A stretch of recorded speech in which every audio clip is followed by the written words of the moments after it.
O volume 2 da quinta temporada de Stranger Things acabou de sair e é claro que eu já maratonei. Gostei?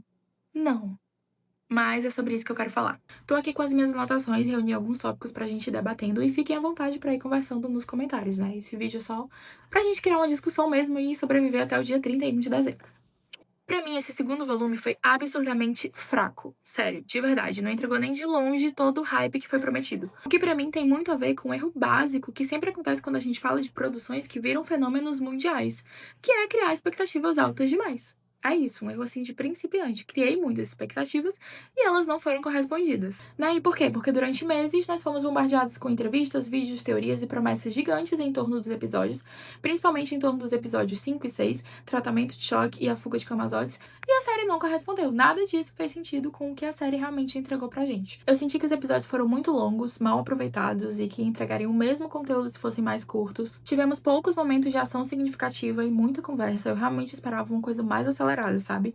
Eu acho que o volume 1, ele teve um crescimento progressivo muito bom. A gente começou ali devagar, tinha conversa, a gente foi se situando, bateu aquela nostalgia, mas ele foi crescendo. A gente teve momentos de tensão, momentos de ação, reviravoltas, plot twists, descobertas, e ele cresceu muito bem. Então eu esperava que o volume 2 continuasse, desse continuidade a esse crescimento. E não foi isso que aconteceu. Acho que a gente recebeu uma segunda parte de temporada muito morna. Nós tivemos, sim, bons momentos, vou falar sobre eles aqui, mas eu não senti esse crescimento. Realmente eu senti que foram mais 3 episódios sobre nada, sabe? Sem nenhuma resolução, a gente teve ali as explicações, entendemos o que de fato é o mundo invertido, mas acho que foi tudo de uma forma muito rasa. E isso me preocupa muito, porque me deixou com a sensação de que o último episódio, que vai ser o final, vai ser muito corrido, muito atropelado. Acho que eles deixaram muita coisa pra resolver, explicar e mostrar em um único episódio, que vai ser o último. Então a gente vai ter aí 2 horas pra resolver tudo. Outra coisa que me incomodou um pouco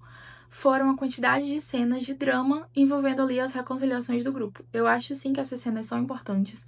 Foram cenas muito bonitas, mas elas trouxeram uma carga dramática que eu não tava esperando. Eu fiquei com a sensação de que eles poderiam ter editado de uma forma diferente, trazer algumas dessas reconciliações no volume 1 e deixar alguns dos momentos de impacto do volume 1 pro volume 2. Gostei muito ali do momento da Nancy com o Jonathan, acho que casou muito bem com o ritmo do que estava acontecendo no laboratório, sabe? Eu acho que não fugiu, acho que tinha tudo aquilo acontecendo ao redor, mas eles conseguiram encaixar muito bem, manteram a atenção do momento. Acho que foi muito bonito, foi emocionante, eles conseguiram se reconciliar, conseguiram falar um com o outro e não atrapalhou o ritmo do que estava acontecendo. A mesma coisa vale para a reconciliação do Dustin com o Steve, eu acho que tava todo mundo esperando por isso. A gente tem um Dustin muito diferente no começo da temporada, ele vem ali no volume 1 de um trauma muito grande, de um momento muito difícil. Ele tá ali processando os sentimentos, entendendo o que aconteceu, entendendo como lidar com tudo, como lidar com a falta do Ed, como lidar com a amizade com o Steve, como lidar com a amizade do grupo, né? Ele vem ali um pouco mais rebelde, ele muda o visual. A gente também tem um monólogo do Will ali no final da temporada, que é um monólogo de muito peso, muito significado, é um momento emocionante, onde ele reúne todo mundo pra finalmente tirar o maior peso das costas dele, né? É um momento que ele tá ali se entendendo, se autodescobrindo. E eu acho que esses momentos, eles são importantes porque eles fazem a gente se lembrar que os nossos protagonistas são seres humanos, né? Não são mutantes, não são alienígenas, eles estão ali crescendo e se desenvolvendo. A história toda começou quando eles eram muito novos, criancinhas, então eles estão crescendo, se desenvolvendo, conhecendo sentimentos, aprendendo a lidar com eles, tudo isso no meio do fim do mundo. Então são perdas, são traumas, são coisas assim enormes que ainda acontecem ali em paralelo com toda a ação, com toda a ficção científica. Então acho que essas cenas são importantes para trazerem essa lembrança pra gente. Mas na quantidade certa. Eu acho que elas precisavam ser melhores distribuídas. Eu acho que a gente teve muita ação no volume 1 e muito drama no volume 2. Não tivemos ali o equilíbrio. Outro ponto que eu queria trazer é a introdução do Sr. Clark ao mundo invertido. Eu acho que isso devia ter acontecido lá na 3ª temporada. No mais tardar na 4ª. Eu acho que ele é uma peça muito valiosa pro grupo. Ele sempre ajudou de forma indireta, ele não faz ideia, né, do que ele tava fazendo, mas ele ajudou sim. E, cara, eu acho que ele merecia muito saber de tudo que tava acontecendo antes. Eu acho que demorou muito e, sinceramente, eu achei que ele nunca ia saber. Fiquei surpresa quando a galera trouxe ele. Eu achei que realmente só iam bater lá na porta dele, tirar ali uma dúvida sobre a aula de ciências e desaparecer de novo, como a gente vinha vendo nas outras temporadas. Eu acho que ele devia entrar ali no grupo na 3ª temporada, teria colocado ele no meio do shopping, entendeu? Acho que isso demorou muito muito, mas fiquei feliz que acontecesse. Só fiquei meio reflexiva, porque os irmãos Duffer prometeram aí pra gente a morte mais brutal da série, que eu tinha certeza que vinha no volume 2, mas não veio. E fiquei reflexiva sobre, será que vai ser o Sr. Clarke, que é um personagem ali secundário, mas que a gente tem um carinho muito grande, e eles são muito bons em fazer isso, né? Em trazerem personagens secundários e tirarem sem medo, sem preocupação. Sobre a 8, a irmã da 11, não gostei dela na segunda temporada. Realmente achei que a gente ia fingir que nada tinha acontecido, que ela ia ficar lá. Confesso que quando ela apareceu no volume 1, me deu uma ponta de esperança de tipo, sabe, Lucas, I don't believe in coincidences. tudo acontece por um motivo. Ela não é uma ponta solta. Ela voltou agora na 5ª temporada e ela vai ter um arco diferente. Ela vai ser desenvolvida.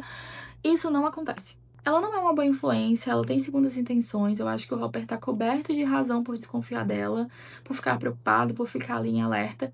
E eu realmente espero que o final da série não tenha nada a ver com o que ela propôs pra 11. Já que a gente tá falando de arcos, pra mim, um dos melhores dessa temporada é o da Holly com a Max. Eu acho que a gente tem uma dinâmica muito boa das duas em cena. A gente tem ali a Nell Fisher entregando uma atuação excelente, uma atriz mirim que agora com certeza só vai crescer.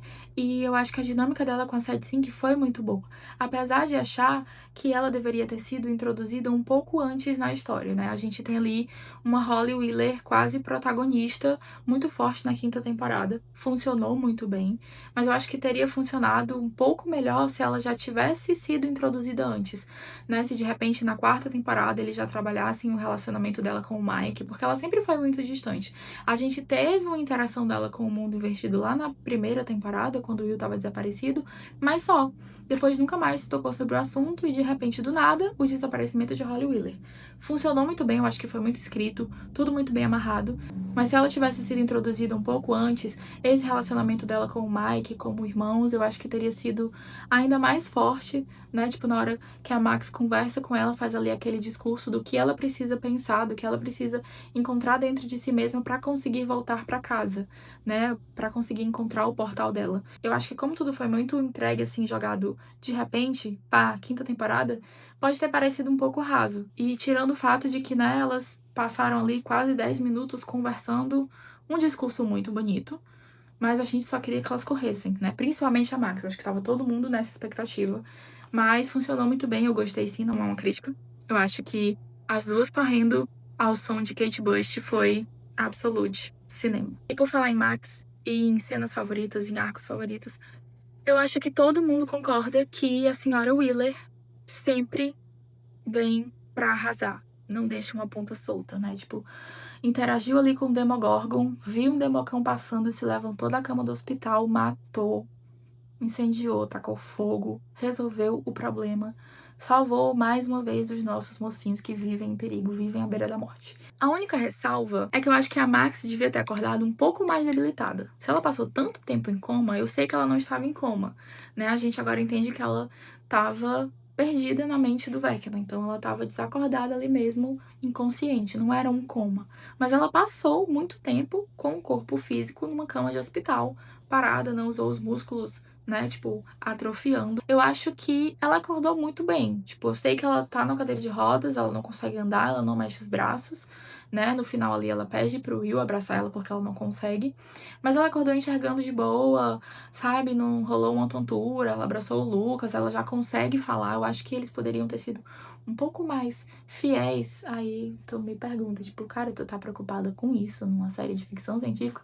Não, essa é a última das minhas preocupações, tipo, longe de mim. Só um comentário assim de que, tipo, caraca, saiu do coma e já tá quase levando a cadeira de rodas sozinho. Mas isso é o mínimo. Mas por fim é isso, acho que esse vídeo ficou muito mais longo do que eu esperava. Só falando mais uma vez sobre o encerramento, eu acho que o Will trouxe um monólogo muito bonito. Eu entendi a necessidade dele de falar isso pra todo mundo. Acho que foi um monólogo de muito peso, muito significado. Eu acho que tem um peso ainda maior quando você lembra que a série se passa nos anos 80. Mas eu não sei se foi a melhor cena pra encerrar o episódio. Sabe, eu gosto muito quando um episódio termina com um gancho muito grande pro próximo. A gente não teve um final igual ao do volume 1, sabe? Que você fica tipo, meu Deus. Não. Foi bonito, foi impactante, importante. Vejo isso como uma forma dele ficar mais forte pra ajudar a derrotar o Vecna. Eu acho que vai ser muito uma união de forças ali. Mas não sei se foi a melhor escolha pra ser a última cena da temporada. Mas é isso. Eu acho que, em resumo, consegui falar sobre tudo. Eu esperava um volume 2 mais cheio de ação, reviravoltas, plot twist. A gente teve, sim, explicações. Agora a gente entende que o mundo invertido, na verdade, é um buraco de minhocas. É uma ponte do nosso mundo pro mundo do Vecna, que foi batizado como o Abismo. Mas a gente acabou recebendo uma continuidade morna, bonita, dramática, mas acho que a gente teve sim essa quebra de expectativas e essa queda de ritmo. A minha maior crítica a esse volume 2 é o ritmo, né? A gente vinha numa progressão muito boa e todo mundo tinha altas expectativas, porque eu sei que eu não sou a única pessoa frustrada, e a gente teve ali a quebra. E o que me deixa mais preocupada é realmente essa sensação de que ficou muita coisa pra se resolver no último episódio. Eu acho que a batalha já devia ter começado, a missão já devia ter startado ali nesse volume 2, a gente já devia ter um pouco mais de ação pra gente ter mais resoluções no episódio final. Vão ser 2 horas e 8 minutos, mas sinceramente eu acho pouco tempo pra tanta coisa. No fim das contas, o que eu esperava era um volume 2 cheio de explicações, reviravoltas e grandes plots, e o que eu recebi foi um fim de temporada morna. Sim, bonita, emocionante, mas muito aquém de tudo aquilo que o marketing prometeu pra gente. Expectativas. A sensação que fica é que eles guardaram todos os grandes acontecimentos e desfechos para um único episódio, o final, e isso me deixa genuinamente preocupada, porque tudo indica que o desfecho pode ser corrido, atropelado e sem o impacto que Stranger Things merece. Things, que a palavra. Things. É isso, gente. Acho que eu falei demais, bem mais do que eu pretendia, bem mais do que eu esperava. Mas é isso. É só um vídeo de desabafo diário de filmes e séries. Pra gente abrir uma discussão mesmo e conversar e trocar ideias e teorias.